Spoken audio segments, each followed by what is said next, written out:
Welcome to the Fountain of Youth, where I'm going to show you how to cook some pretty cool, healthy dishes that we all love. The first one I'm going to show you is Salor Machu Yuan. Enjoy. Thank you for watching. So, Salor Machu Yuan, or sweet and sour chicken, if I translate it to English. But nonetheless, the first ingredient is, of course, your protein. In this case, I use chicken, but you can use fish or any other meat. I haven't tried any other meat, but it's okay. The second is pineapple. I'm going to chop them later, so don't worry. It's whole right now. People like to use tomato. I like to use grape tomatoes, which are cool.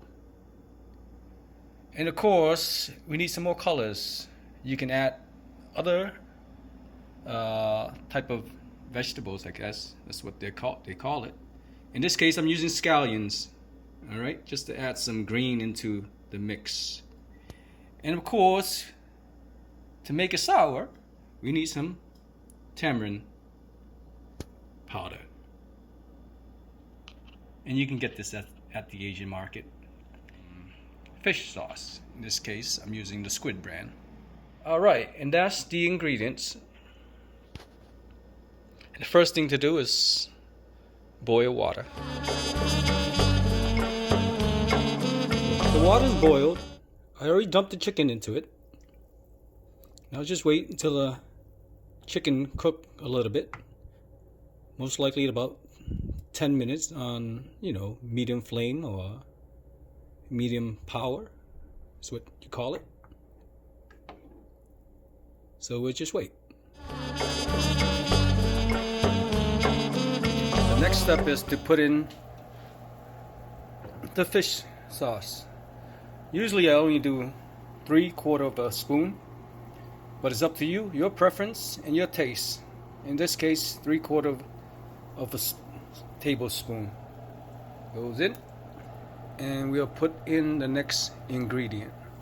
Okay, and we are ready to put in the tamarind powder and the pineapple. Usually you do this right after you put in the fish sauce. Here we go.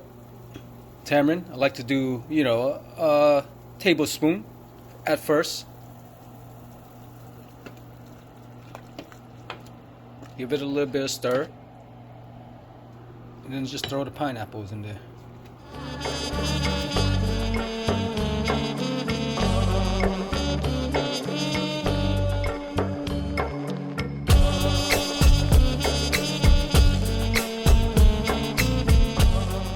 Now it is done. I hope you enjoy watching. I am hungry, but I'll save you some.